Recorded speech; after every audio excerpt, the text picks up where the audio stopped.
Assalamualaikum warahmatullahi wabarakatuh. Perkenalkan, nama saya Santi Rahmawati sebagai moderator dari kelompok 8. Kemudian ada anggota saya, yang pertama Vicky Lufian, yang kedua Nur Lailatul Latifah. Kali ini kita akan membahas tentang isu kontemporer pada akuntansi syariah. Ada 6 poin yang kita akan bahas. Pertama adalah pasar modal syariah, yang kedua saham syariah, yang ketiga reksadana syariah, yang keempat obligasi syariah, yang kelima suku, dan yang terakhir ada asuransi syariah. Baik, untuk mempersingkat waktu, kita langsung saja ke pembahasan. Semoga ilmu yang kita dapat bermanfaat. Bismillah, Assalamualaikum warahmatullahi wabarakatuh. Teman-teman, saya Nur Lailatul Latifah akan menyampaikan penjelasan awal mengenai materi kita yang terakhir sebelum UAS ini, yaitu tentang isu kontemporer akuntansi syariah. Jadi pembahasan kali ini sebenarnya akan berkaitan langsung dengan investasi. Saya ingat beberapa waktu yang lalu teman-teman ada yang tanya terkait dengan investasi. Jadi sebenarnya investasi itu terbagi menjadi dua ya teman-teman. Ada investasi real dan investasi keuangan. Kalau investasi real itu bisnis yang berkaitan langsung dengan misalnya bisnis bangunan, bisnis salon, dan lain-lain. Artinya tidak melalui pihak ketiga. Sedangkan kalau investasi keuangan atau biasa disebut dengan financial investment itu terbagi menjadi dua, yaitu pasar uang dan pasar modal.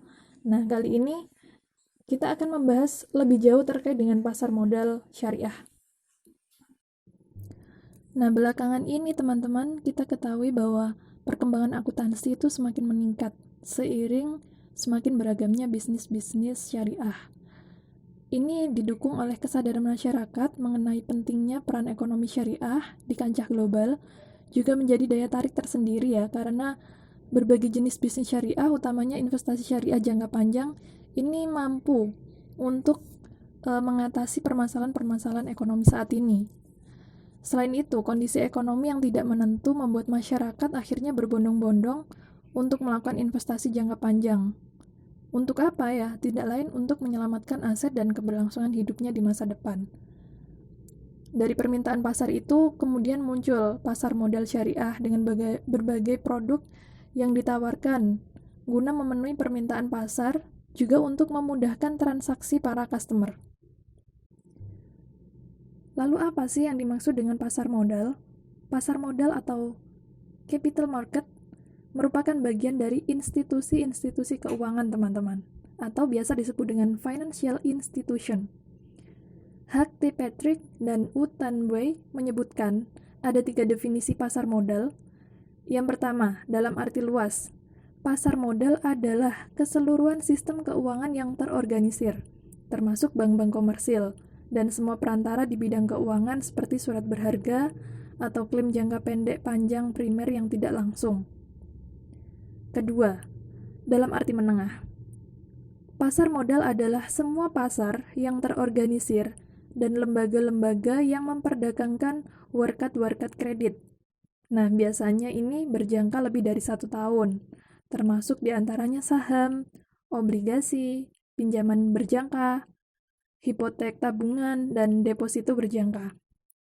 Ketiga, dalam arti sempit, pasar modal adalah tempat pasar terorganisir yang memperdagangkan saham dan obligasi dengan menggunakan jasa makelar, dan underwriter.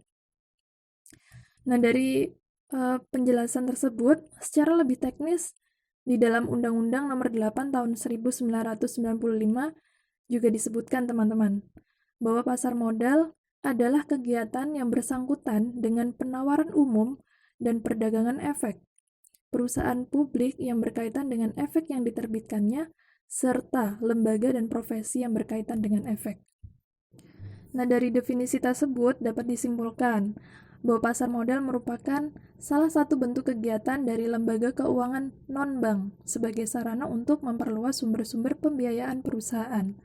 Nah, aktivitas ini terutama ditujukan bagi perusahaan yang membutuhkan dana dalam jumlah besar dan penggunaannya itu dalam jangka waktu yang panjang atau long term.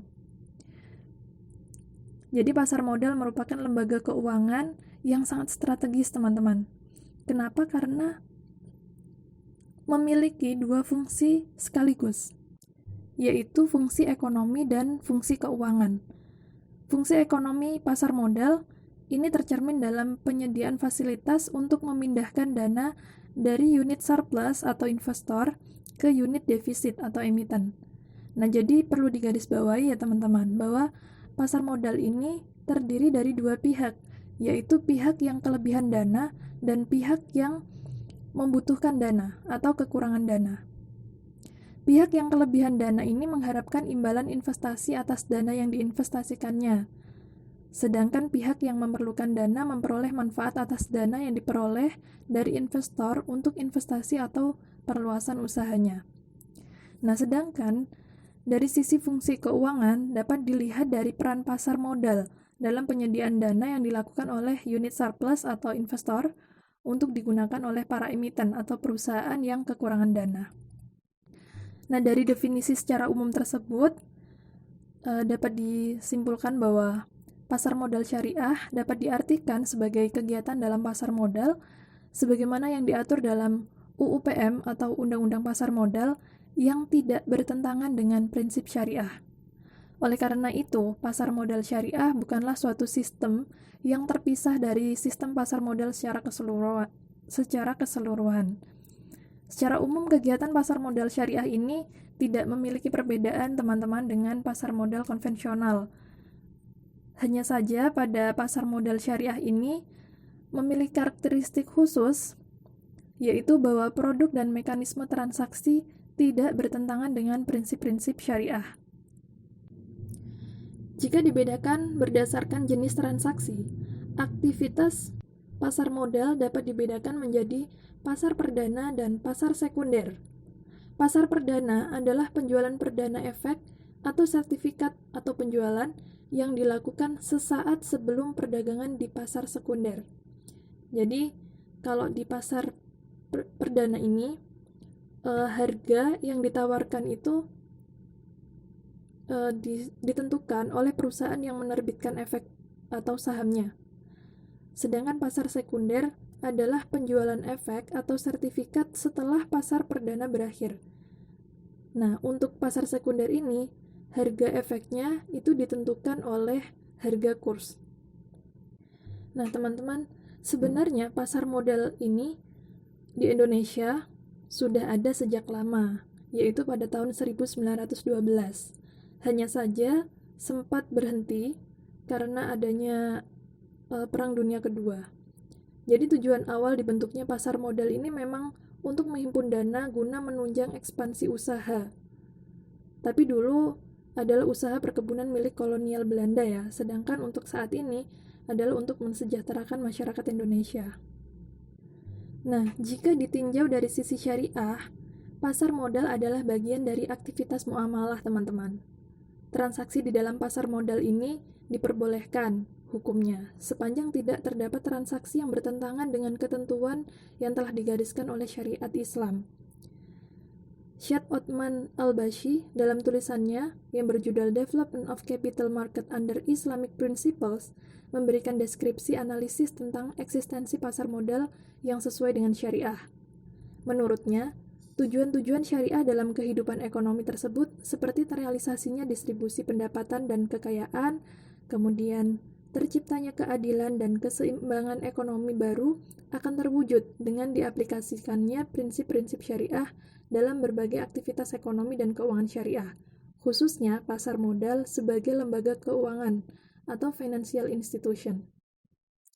Nah, karena pasar modal syariah ini harus tidak boleh melanggar ketentuan syariah, sehingga ada beberapa hal teman-teman yang harus diperhatikan, yaitu transaksi-transaksi yang memang tidak diperbolehkan di dalam Islam, seperti contohnya larangan adanya riba, sebagaimana tertuang dalam Quran Surat Al-Baqarah ayat 275 sampai dengan 276 dan ayat 278 sampai dengan 290. Selain riba, juga ada beberapa transaksi yang memang tidak diperbolehkan di dalam pasar modal ini. Ya, sebagaimana yang kita tahu ya, ada gharar, kemudian tidak diperbolehkan adanya penipuan, penawaran palsu, kemudian juga tidak diperbolehkan adanya transaksi atas barang yang belum dimiliki, menjual sesuatu yang belum jelas, pembelian untuk penimbunan atau ikhtikar, dan penyebarluasan informasi yang menyesatkan atau memakai informasi orang dalam untuk memperoleh keuntungan transaksi yang dilarang. Sehingga transaksi-transaksi yang diperbolehkan di dalam pasar modal ini yaitu makanan dan minuman yang halal, kemudian juga menerapkan prinsip kesederhanaan, prinsip etika perilaku, dan prinsip kepemilikan sempurna atau principle of complete ownership. Aziz Budi Setiawan menjelaskan bahwa bentuk ideal dari pasar modal syariah dapat dicapai dengan islamisasi 4 pilar pasar modal. Teman-teman bisa mencatatnya kalau memang perlu, yaitu yang pertama emiten atau perusahaan dan efek yang diterbitkannya didorong untuk memenuhi kaidah syariah, keadilan, kehati-hatian, dan transparansi. Yang kedua, pelaku pasar atau investor harus memiliki pemahaman yang baik tentang ketentuan-ketentuan muamalah, manfaat, dan resiko transaksi di pasar modal. Ketiga, infrastruktur informasi bursa efek yang jujur, transparan, dan tepat waktu yang merata di publik yang ditunjang oleh mekanisme pasar yang wajar.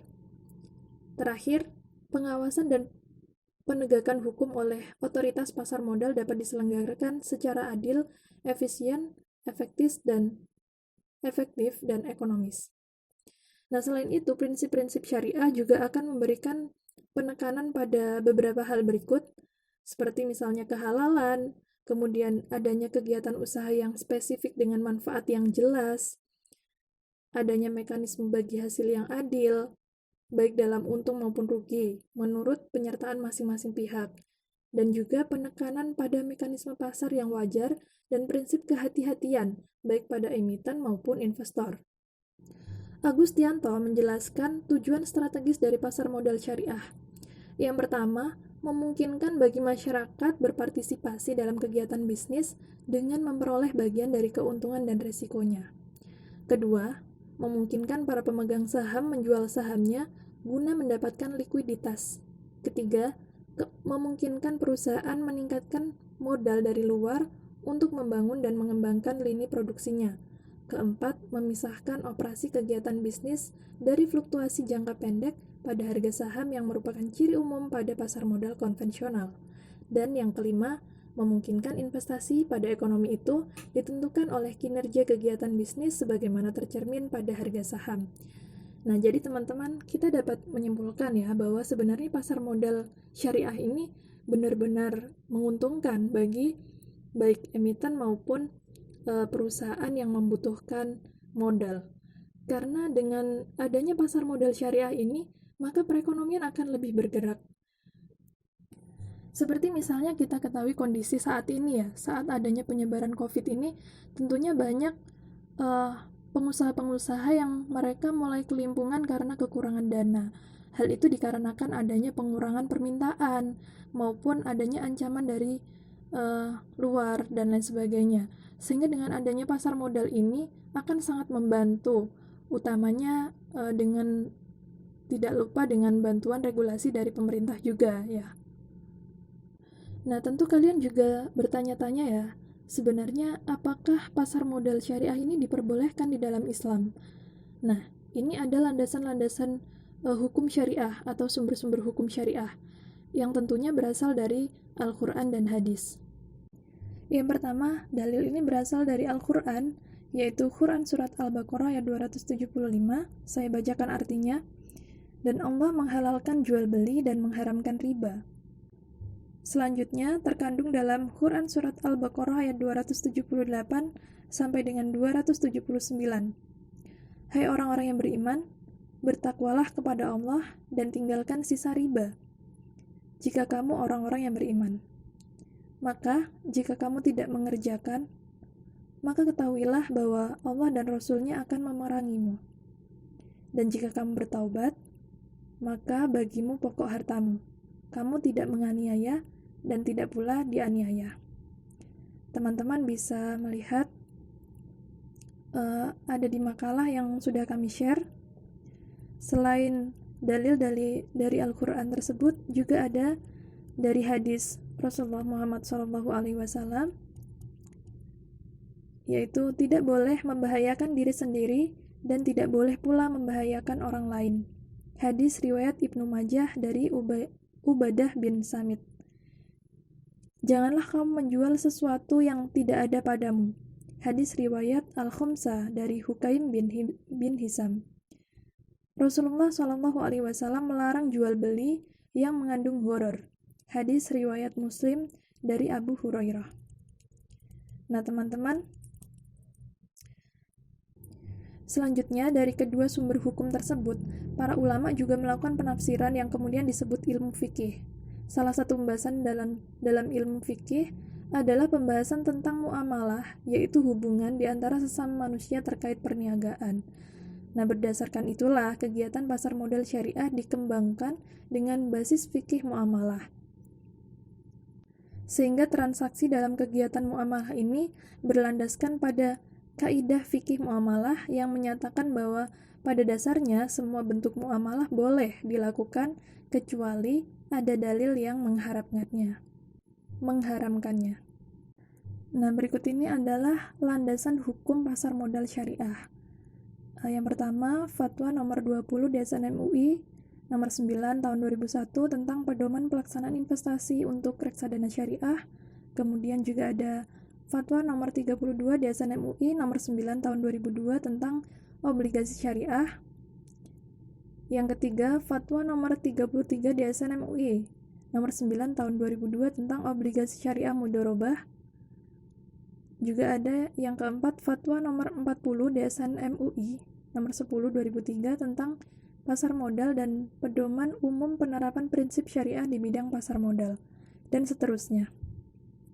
Pasar modal syariah ini melahirkan produk-produk syariah, diantaranya ada saham syariah, kemudian obligasi syariah, suku, yang mana suku ini masih menjadi bagian dari obligasi syariah, kemudian juga ada reksadana syariah, dan asuransi syariah. Asuransi syariah ini masuk pada pasar uang syariah ya.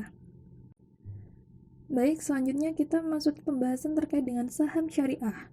Saham merupakan surat tanda penyertaan atau pemilikan seseorang atau badan terhadap perusahaan yang menerbitkan saham tersebut. Dalam pengertian yang lain disebutkan bahwa saham atau stok adalah surat bukti atau tanda kepemilikan bagian modal pada suatu perseroan terbatas.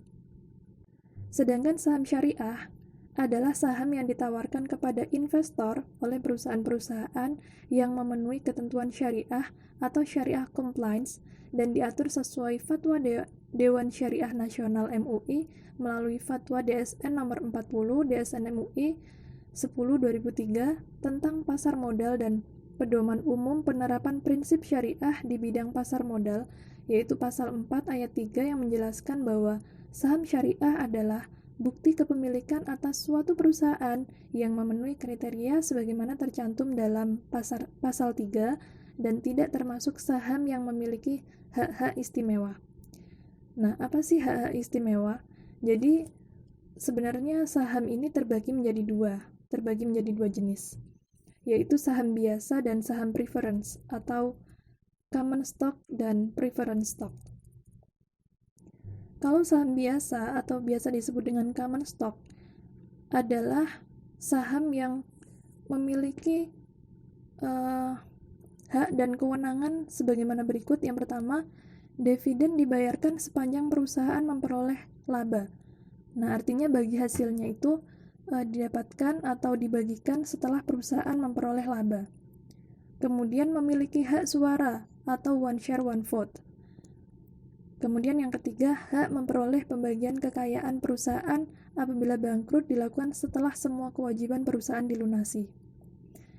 Kemudian bagaimana dengan saham preference? Saham preference atau preferred stock itu memiliki hak dan kewajiban. Yang pertama, memiliki hak paling dahulu memperoleh dividen.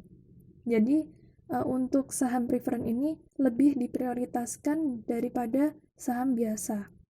Yang kedua, tidak memiliki hak suara, namun dapat mempengaruhi manajemen perusahaan terutama dalam pencalonan pengurus. Kemudian memiliki hak pembayaran maksimum sebesar nilai nominal saham lebih dahulu setelah kreditor apabila perusahaan dilikuiditas. Dan yang terakhir, kemungkinan dapat memperoleh tambahan dari pembagian laba perusahaan di samping penghasilan yang diterima secara tetap. Nah, jadi teman-teman, kalau yang saham preferred ini, jika suatu saat perusahaan mengalami pilot atau kebangkrutan, maka si pemegang saham preferred ini akan lebih diprioritaskan untuk pembagian asetnya daripada saham biasa. Jadi setelah saham preferred ini sudah terselesaikan urusannya, baru pembagian yang selanjutnya adalah milik dari saham biasa. Nah, selain pembagian jenis saham yang sudah saya sebutkan tadi, juga ada pembeda atau perbedaan berdasarkan cara peralihannya. Saham yang peralihannya tidak menyebutkan nama pemiliknya, ini disebut dengan saham atas nama, dan sedangkan saham yang tidak menyebutkan nama pemiliknya, ini disebut dengan saham atas unjuk. Jadi ada dua, yaitu saham atas nama yang menyebutkan nama pemiliknya, dan saham atas unjuk yang tidak menyebutkan nama pemiliknya. Nah, keduanya ini tentu saja yang terakhir yang tidak menyebutkan nama pemiliknya ini lebih riskan ya teman-teman. Jadi kalau misalnya tiba-tiba saham itu hilang atau beralih tangan, itu akan sangat beresiko untuk kepemilikannya.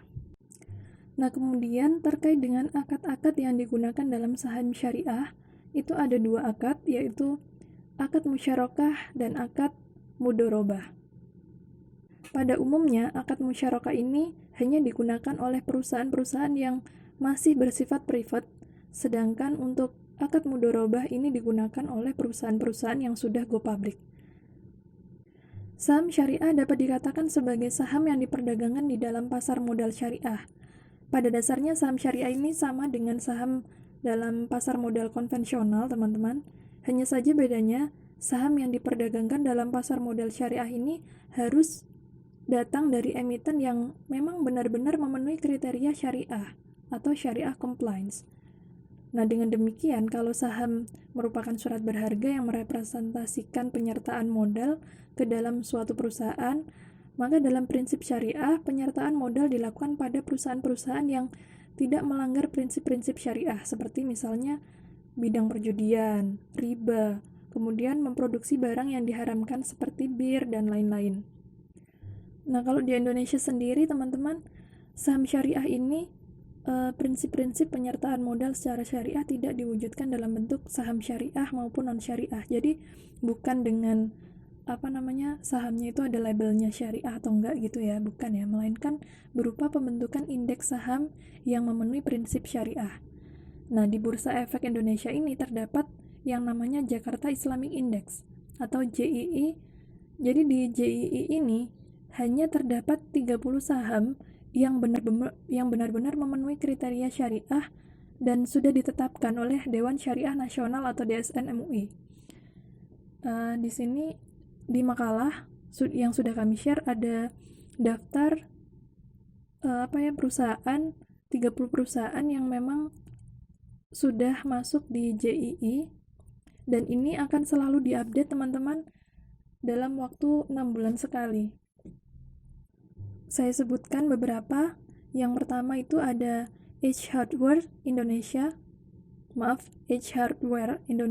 Tbk, Adaro Energi Tbk, AKR Korporindo Tbk, Aneka Tambang Tbk. Nah, Aneka Tambang Tbk ini kalau teman-teman tahu ada biasanya di emas batangan itu punyanya Aneka Tambang. Kemudian juga Astra International Tbk, Bank Sentral Asia atau BCA, BNI, BRI, kemudian BTN, dan sebagainya.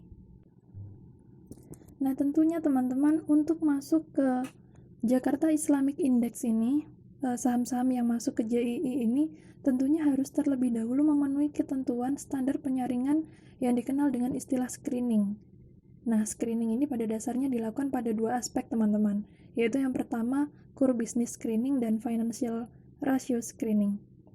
Core business screening ini adalah pergerakan atau kegiatan usaha, sedangkan kalau financial ratio screening ini adalah keuangannya, dari sisi laporan keuangannya. Kedua aspek screening ini telah diatur oleh Fatwa DSN MUI, teman-teman. Untuk core business screening atau penyaringan kegiatan bisnis ini diatur dalam Fatwa DSN nomor 20 DSN MUI tahun 2001 pasal 8 tentang pedoman pelaksanaan investasi untuk reksadana syariah, dan Fatwa DSN MUI nomor 40 DSN MUI tahun 2003 pasal 4 dan ayat 3 tentang pasar modal dan pedoman umum penerapan prinsip syariah di bidang pasar modal. Jadi dari dua fatwa ini dijelaskan bahwa core business atau kegiatan usaha yang dilakukan oleh perusahaan emiten ini tidak boleh bertentangan dengan prinsip syariah, seperti diantaranya usaha perjudian, kemudian usaha lembaga keuangan konvensional atau yang mengandung riba, usaha yang memproduksi atau mendistribusi serta memperdagangkan makanan dan minuman yang haram, kemudian juga usaha yang memproduksi, mendistribusi, dan atau menyediakan barang-barang atau jasa yang nantinya bisa merusak moral dan bersifat mudarat. Nah, sedangkan untuk financial ratio screening atau penyaringan rasio keuangan ini diatur dalam Fatwa DSN MUI nomor 20 DSN MUI tahun 2001 pasal 10 yang menyebutkan bahwa suatu emiten tidak layak untuk diinvestasikan apabila pertama, struktur hutang terhadap modal sangat bergantung pada pembiayaan dari hutang yang pada intinya merupakan pembiayaan yang mengandung unsur riba. Kedua, suatu emiten memiliki nisbah hutang terhadap modal lebih dari 82% atau hutang 45% dan modal 55%. Jadi modalnya lebih besar dari hutangnya. Nah, selain screening di atas screening yang sudah saya sebutkan barusan, tidak hanya sampai di situ ya teman-teman, masih ada filter syariah lagi, yaitu saham yang masuk ke dalam JII harus melalui proses penyaringan atau filter yang akan saya sebutkan, yaitu pertama, memilih kumpulan saham dengan jenis usaha utama yang tidak bertentangan dengan prinsip syariah dan sudah tercatat lebih dari 3 bulan, kecuali termasuk dalam 10 kapitalisasi besar. Kemudian yang kedua, memilih saham berdasarkan laporan keuangan tahunan atau tengah tahun berakhir yang memiliki rasio kewajiban terhadap aktiva maksimal sebesar 90%. Nah, jika sudah lolos dari situ, nanti akan terpilih 60 saham dari susunan saham di atas berdasarkan urutan rata-rata kapitalisasi pasar atau market capitalization terbesar selama 1 tahun berakhir. Baru setelah 60 saham itu terpilih, akan diseleksi lagi sampai terpilih menjadi 30 saham dengan urutan berdasarkan tingkat likuiditas rata-rata nilai perdagangan reguler selama 1 tahun berakhir. Sebenarnya apa sih tujuan dimasukkannya saham-saham syariah ke JII? Tentunya dengan dimasukkannya saham syariah ke JII yang benar-benar screeningnya ketat sekali ya teman-teman, itu tujuannya adalah diadakannya indeks Islam. Sebagaimana Jakarta Islamic Index yang melibatkan 30 saham terpilih itu adalah sebagai tolak ukur atau benchmark untuk mengukur kinerja investasi saham yang berbasis syariah dan meningkatkan kepercayaan para investor untuk mengembangkan investasi dalam equity secara syariah atau untuk memberikan kesempatan kepada investor yang ingin melakukan investasi sesuai dengan prinsip-prinsip syariah. Nah, jadi di JII itu karena memang screeningnya sudah sebegitu ketatnya, otomatis orang-orang yang nantinya akan menginvestasikan dananya, mereka akan lebih trust, lebih percaya dengan saham-saham yang memang sudah terindeks di JII, teman-teman. Kemudian juga selain itu ya, akan ada pengawasan. Jadi setelah 6 bulan itu akan selalu dilakukan evaluasi. Jika memang tidak memenuhi dengan kriteria syariah, maka saham dari perusahaan tersebut akan digantikan oleh perusahaan yang memiliki saham yang lebih memenuhi kriteria. Sehingga dalam waktu 6 bulan tersebut, 30 perusahaan yang telah masuk pada JII itu akan silih berganti, teman-teman. Beberapa yang akan bertahan ketika mereka memang bisa mempertahankan kriteria-kriteria prinsip syariah dalam kegiatan transaksi perusahaannya. Seperti itu. Kemudian untuk kriteria saham-saham yang masuk dalam indeks syariah berdasarkan Fatwa Dewan Syariah Nasional atau DSN nomor 20 adalah emiten yang kegiatan usahanya tidak bertentangan dengan syariah seperti yang pertama, usaha perjudian dan permainan yang tergolong judi atau perdagangan yang dilarang. Kemudian yang kedua, usaha lembaga keuangan konvensional atau riba atau ribawi, termasuk perbankan dan asuransi konvensional. Jadi tentu saja perusahaan-perusahaan konvensional yang memang tidak menerapkan prinsip syariah tidak diperbolehkan atau tidak masuk pada indeks syariah berdasarkan Fatwa Dewan Syariah Nasional. Kemudian yang ketiga, usaha yang memproduksi, mendistribusi, serta memperdagangkan makanan dan minuman yang tergolong haram. Contohnya seperti bir atau makanan yang mengandung babi. Hati-hati loh ya teman-teman, bahwasannya makanan yang tidak bersertifikasi halal itu belum tentu terjamin kehalalannya, sehingga di sini nih juga menjamin ya bahwasannya sertifikasi halal itu juga menunjang adanya masuknya saham tersebut pada kategori indeks syariah berdasarkan Fatwa DSN. Kemudian yang keempat, usaha yang memproduksi, mendistribusi, dan atau menyediakan barang-barang ataupun jasa yang merusak moral dan bersifat mudorot. Ya, contohnya narkoba dan lain-lain. Kemudian yang terakhir ini, saya akan menjelaskan sedikit terkait dengan gambaran umum ya, proses jual beli saham itu bagaimana sih? Yang pertama, menjadi nasabah di perusahaan efek. Jadi seseorang harus menjadi nasabah atau membuka rekening di salah satu pialang atau perusahaan efek. Kemudian yang kedua, pesanan dari nasabah, jual beli saham diawali dengan instruksi dari investor kepada pialang dan dilakukan secara langsung kepada pialang, dapat dilakukan dengan datang langsung ke kantor atau melalui sarana komunikasi lainnya. Yang ketiga, pesanan diteruskan ke floor trade. Floor trade ini atau floor trader adalah anggota bursa yang melakukan transaksi dari lantai bursa, khusus untuk akun mereka sendiri. Yang keempat, transaksi terjadi atau match. Pada tahap ini, pesanan yang telah dimasukkan ke dalam JATS atau Jakarta Automated Trading System bertemu dengan harga yang sesuai dan tercatat dalam sistem JATS sebagai transaksi yang telah terjadi. Jadi JATS ini adalah sistem terkomputerisasi yang diterapkan di Bursa Efek Indonesia, teman-teman. Ini fungsinya adalah memudahkan para customer untuk melakukan transaksi jual beli saham melalui sistem online. Kemudian ada yang kelima, penyelesaian transaksi atau settlement. Investor tidak otomatis mendapatkan hak-haknya karena dibutuhkan proses penyelesaian yang berlangsung selama 3 hari. Artinya jika transaksi hari ini T, maka hak-hak akan dipenuhi pada 3 hari berikutnya dan dikenal dengan istilah T+3. Jadi artinya setelah transaksi itu berlangsung, si perusahaan tersebut tidak langsung mendapatkan hak-haknya sebagaimana yang telah saya sebutkan berdasarkan jenis saham tadi, ada saham biasa dan saham preference. Jadi mereka tidak langsung mendapatkan haknya. Jadi masih ada proses penyelesaian yang dilakukan oleh para pihak, sehingga haknya itu baru dapat diperoleh setelah H+3 dari transaksi atau T+3-nya. Kemudian yang terakhir, bagian contacting menerima rekap transaksi dari dealer, yaitu memproses transaksi nasabah dan mengirimkan informasi transaksi ke nasabah. Nah, itu dia penjelasan terkait dengan pasar modal syariah dan saham syariah. Untuk selanjutnya akan dijelaskan oleh rekan-rekan saya, yaitu Santi Rahmawati dan Vicky Lufian. Terima kasih atas perhatiannya. Baik, untuk selanjutnya yaitu reksadana syariah. Pengertian reksadana syariah.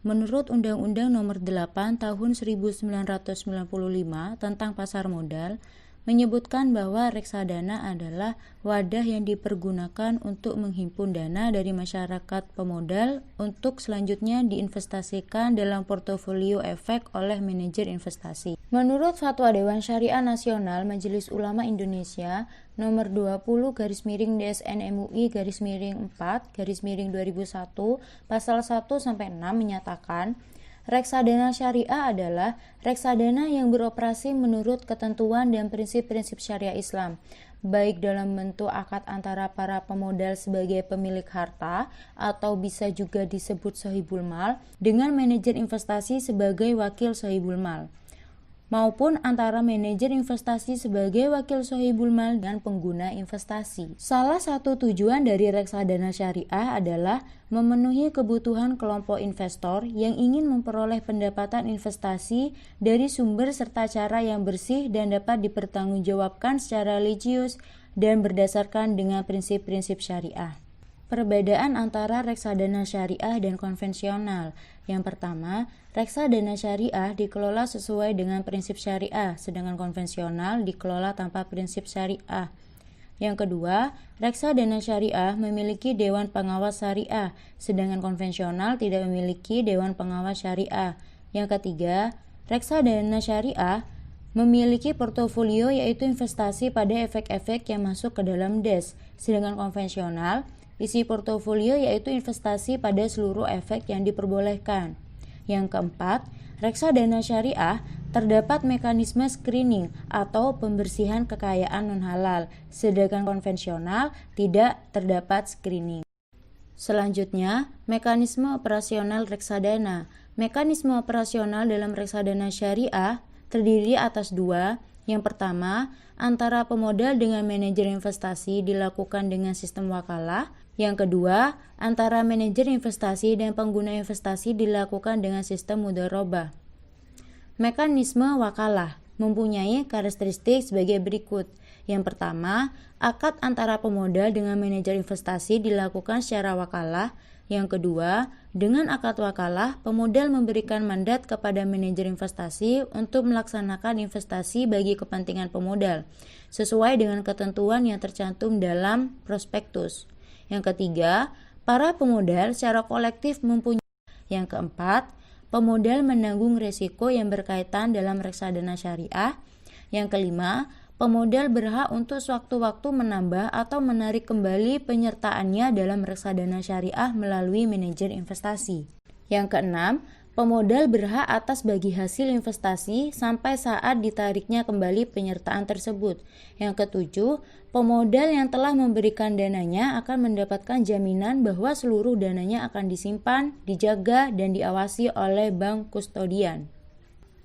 Sedangkan mekanisme operasional antara manajer investasi dan pengguna investasi dilakukan dengan sistem mudharabah memiliki karakteristik sebagai berikut. Pertama, pembagian keuntungan antara pemodal yang diwakili oleh manajer investasi dan pengguna investasi berdasarkan pada proporsi yang telah disepakati kedua belah pihak melalui manajer investasi sebagai wakil dan tidak ada jaminan atas hasil investasi tertentu kepada pemodal.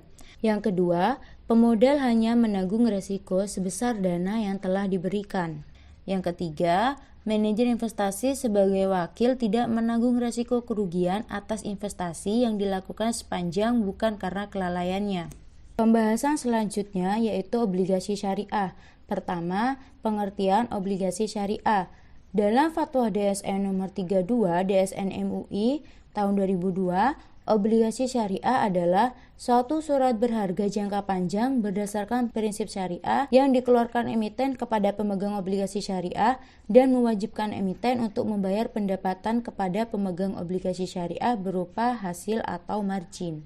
Perbedaan obligasi syariah dan konvensional. Perbedaan paling mendasar antara obligasi syariah dan obligasi konvensional terletak pada penetapan bunga yang besarnya sudah ditentukan di awal transaksi jual beli.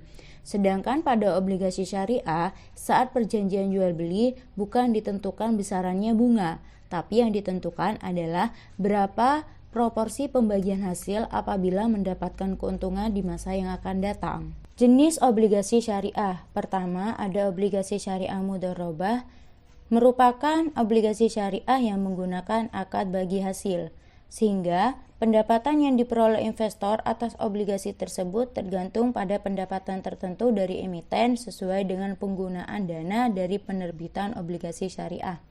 Yang kedua, obligasi syariah ijarah, yaitu obligasi syariah yang menggunakan akad sewa, sehingga pendapatannya bersifat tetap berupa fee ijarah atau pendapatan sewa.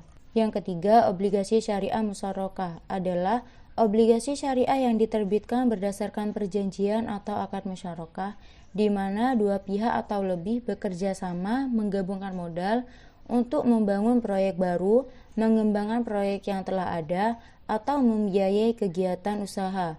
Keuntungan akan dibagi sesuai nisbah yang disepakati, sedangkan kerugian yang timbul ditanggung bersama sesuai proporsi modal masing-masing pihak. Yang keempat, obligasi syariah istisna adalah obligasi syariah yang diterbitkan berdasarkan perjanjian atau akad istisna di mana para pihak menyepakati jual beli dalam rangka pembiayaan suatu proyek atau barang. Adapun harga, waktu, penyerahan, dan spesifikasi barang atau proyek ditentukan terlebih dahulu berdasarkan kesepakatan bersama.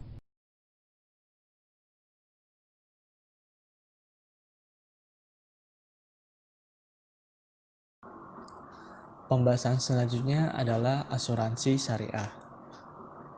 Mungkin dari kita sudah tidak asing dengan istilah asuransi. Terlebih buat ayah ataupun ibu teman-teman yang bekerja di perusahaan-perusahaan besar ataupun di pemerintahan ataupun lain sebagainya, tentu pasti ada tawaran perihal asuransi ini. Dalam asuransi sebenarnya ada dua tipe, asuransi konvensional dan asuransi syariah. Dan tidak jauh berbeda dengan lembaga-lembaga yang lain, misalkan ada perbankan syariah dan ada perbankan konvensional, ada reksadana syariah ataupun reksadana konvensional. Asuransi pun juga demikian. Menurut teman-teman, asuransi syariah itu seperti apa? Ya, benar.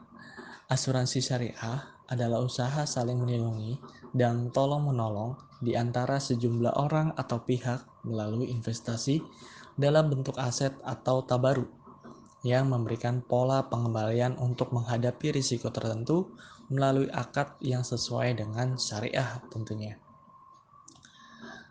Pada intinya adalah asuransi syariah ini adalah memberikan kebaikan berupa sikap tolong-menolong kita ataupun sikap melindungi antar satu sama lain. Bisa saja dari sesama keluarga kita ataupun dari bukan keluarga kita. Nah, dasar hukum asuransi yakni perintah Allah Subhanahu wa taala untuk saling tolong-menolong dan bekerjasama sebenarnya ada pada surat Al-Maidah ayat 2. Dan tolong-menolonglah kamu dalam mengerjakan kebajikan dan takwa, dan jangan tolong-menolong dalam berbuat dosa dan pelanggaran. Dan bertakwalah kamu kepada Allah, sesungguhnya Allah amat berat siksaannya. Itu adalah dasar kita melakukan transaksi ataupun melakukan kegiatan asuransi syariah dengan konteks saling tolong-menolong dan saling melindungi. Nah, selanjutnya prinsip-prinsip asuransi syariah, di mana para pakar ekonomi Islam mengemukakan bahwa asuransi syariah atau kita bisa menyebutnya asuransi takaful yang memiliki 3 prinsip utama, yakni 1. Saling bertanggung jawab. Para peserta asuransi takaful memiliki rasa tanggung jawab bersama untuk membantu dan menolong peserta lain yang mengalami musibah atau kerugian dengan niat yang ikhlas. Kedua, saling bekerja sama atau saling membantu di antara peserta asuransi takaful yang satu dengan yang lain, saling bekerja sama dan saling tolong-menolong dalam mengatasi kesulitan yang dialami karena sebab musibah yang diderita. 3. Menghindari unsur goror, maisir, dan riba. terdapat beberapa solusi untuk menyiasati agar bentuk usaha asuransi dapat terhindar dari gharar dan maisir dan riba. Nah, secara mudahnya prinsip asuransi kalau kita lihat tadi ini bisa kita sebut bersifat saling melengkapi satu sama lain ketika dalam kondisi yang memang kita mengalami kesulitan, kesusahan, di sisi lain mungkin ada kelebihan dan kekuatan untuk bisa menolong orang yang memang dirasa membutuhkan. Dan selain itu, yang paling kita harus pahami, tentu harus terhindar dari unsur-unsur 3 hal tersebut, yaitu gharar, maisir, dan riba. Yang ini yang menjadi pembeda secara jelas antara konvensional dan syariah. Nah, lanjut perbedaan asuransi yang sempat saya singgung di awal, bahwa saya mencoba untuk membuat perbandingan agar kita bisa paham terhadap perbedaan tersebut. Nah, dalam syariah tentu setiap lembaga syariah, baik lembaga perbankan maupun lembaga non-bank, termasuk asuransi, ketika itu syariah, maka ada yang namanya Dewan Pengawas Syariah yang berperan dalam mengawasi manajemen produk serta kebajikan sesuai dengan syariat Islam. Kalau di konvensional tentu tidak memiliki Dewan Pengawas Syariah. Dan kalau di syariah memiliki akad takafuli, dapat diartikan sebagai tolong-menolong nasabah. Sedangkan konvensional memiliki akad tabaduli, yakni jual beli antar nasabah dengan perusahaan. Kalau di syariah, dana yang dikumpulkan akan diinvestasikan berdasarkan sistem bagi hasil pada perusahaan. Dan kalau dalam konvensional, investasi dana dilakukan pada sembarangan sektor yang menggunakan sistem bunga. Jadi dalam memberikan investasi, kalau di syariah tentu perusahaannya harus dianalisis apakah perusahaan tersebut bertentangan atau tidaknya dengan prinsip syariah. Misalkan kayak perusahaan minuman keras ataupun makanan halal. Nah, kalau di konvensional mereka tidak memperdulikan hal-hal tersebut. Selama itu mendapatkan benefit, maka ada kemungkinan bisa berinvestasi ke perusahaan tersebut. Terlebih menggunakan sistem bunga. Nah, selanjutnya, kalau di dalam syariah, untuk kepentingan pembayaran klaim, dana diambil dari rekening tabaruk. Sedangkan konvensional, kalau dana pembayaran klaim diambil dari rekening perusahaan. Kemudian yang terakhir, kalau keuntungan investasi ini dalam syariah dibagi 2 antara nasabah dan pengelola. Pengelola di sini asuransi syariahnya ya. Dan kalau konvensional, keuntungannya sepenuhnya menjadi pemilik perusahaan. Nah, kalau kita bisa menganalisis, tentu dalam syariah memberikan keuntungan benefit terlebih ini sesuai dengan koridor syariat Islam. Kita bisa aman, kita bisa membantu orang, kita bisa dibantu orang, kemudian kita juga tidak bertentangan dengan prinsip syariah, maka semoga ini menjadi jalan kebaikan dan keamanan kita menggunakan asuransi syariah. Kalau konvensional bagaimana? Kalau konvensional sebenarnya tidak serta-merta semuanya salah. Bahkan sistem-sistem di konvensional bisa kita terapkan selama itu tidak bertentangan dengan syariat.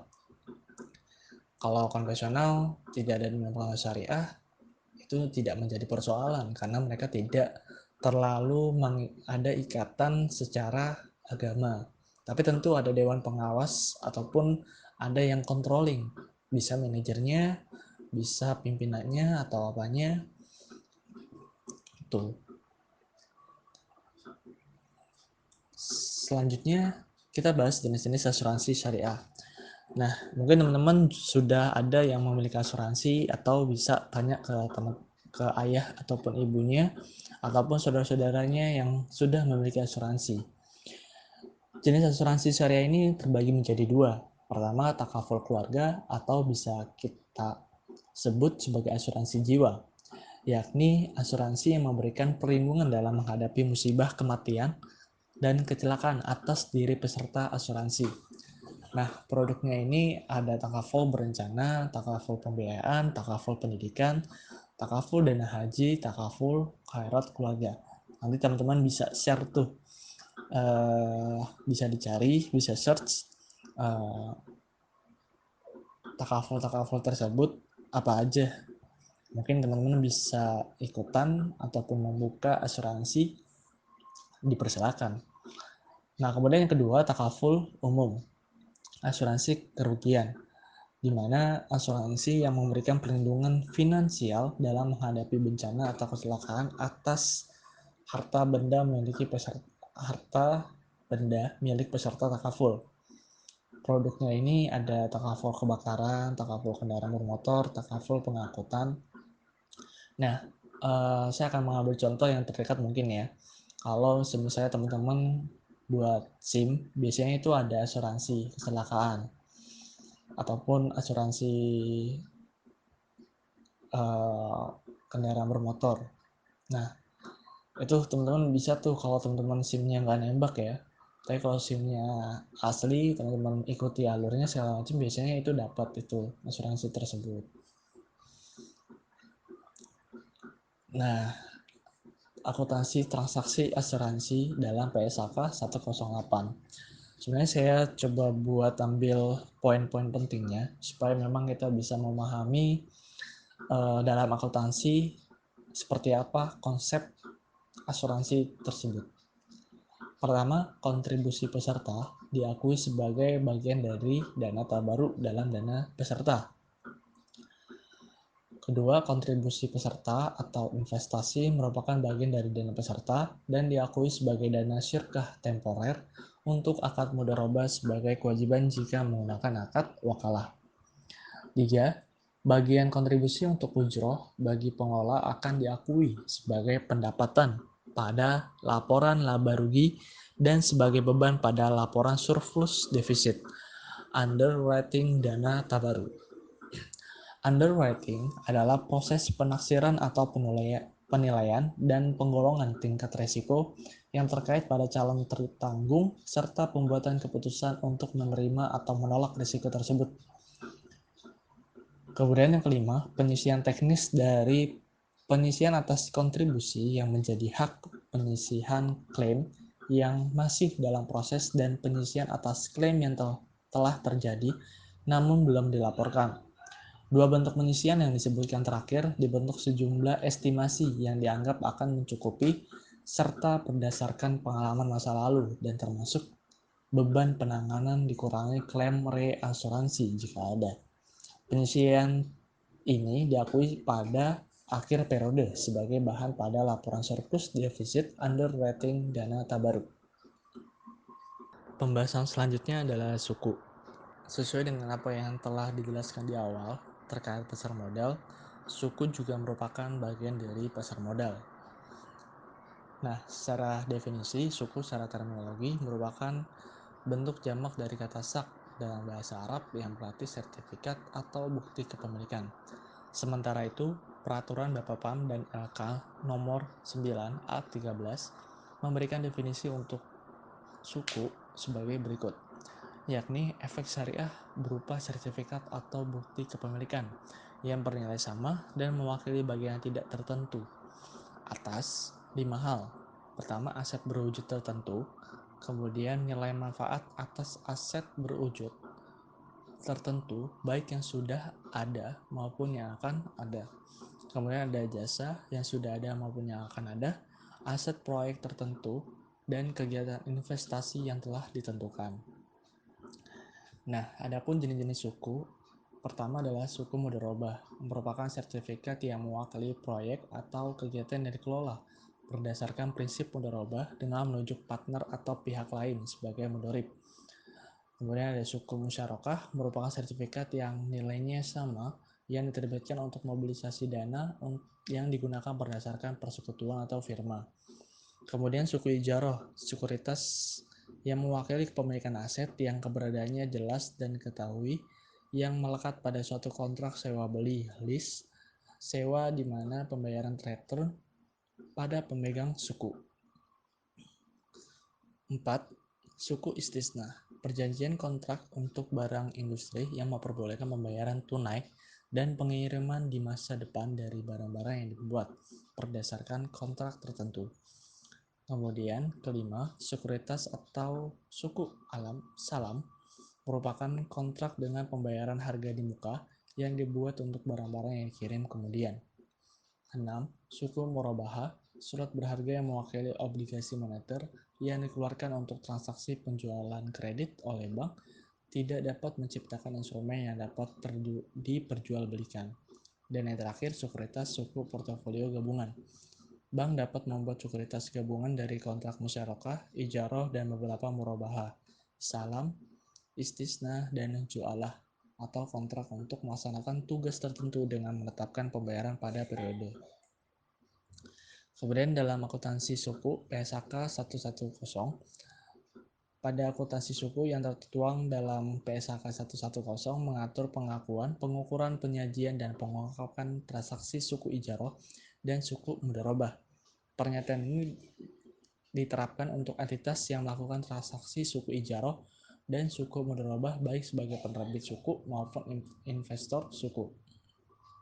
Suku adalah efek syariah yang berupa sertifikat bukti pemilikan bernilai sama dan mewakili bagian yang tidak tertentu atas 5 hal yang telah kita sampaikan di awal tadi ya. Nah, ini sebuah tabel untuk bisa kita pahami bersama, di mana pada akuntansi penerbit pengakuan awal, suku ijarah diakui pada entitas menjadi pihak yang terikat dengan ketentuan penerbitan suku ijarah. Suku ijarah diakui sebesar nilai nominal, disesuaikan dengan premium dan biaya transaksi terkait dengan penerbitannya. Kemudian akuntansi investor, entitas mengakui investasi pada suku ijarah dan suku mudharabah sebesar biaya perolehan. Sedangkan dalam penyajian, suku ijarah disajikan sebagai liabilitas, sedangkan dalam akuntansi investor, pendapatan investasi dan beban amortisasi disajikan secara neto dalam laba rugi. Nah, dalam pengungkapannya, untuk suku ijarah, entitas mengungkapkan adalah uraian tentang persyaratan utama dalam penerbitan suku ijarah. Kemudian penjelasan mengenai aset-aset mendasari penerbitan suku ijarah termasuk jenis dan umur ekonomik. Kemudian dalam akuntansi investor, entitas mengungkapkan klasifikasi investasi berdasarkan jumlah investasi, tujuan model usaha yang digunakan, jumlah investasi yang direklasifikasikan jika ada penyebabnya, dan terakhir nilai wajar untuk investasi yang diukur pada biaya perolehan. Nah, bagaimana teman-teman? Apakah kalian sudah menonton video yang kita sajikan? Jika ada yang belum dipahami, kemudian kalian ingin bertanya, silahkan bertanya di forum diskusi yang sudah disiapkan atau komen di bawah. Bye. Terima kasih atas perhatiannya. Assalamualaikum warahmatullahi wabarakatuh.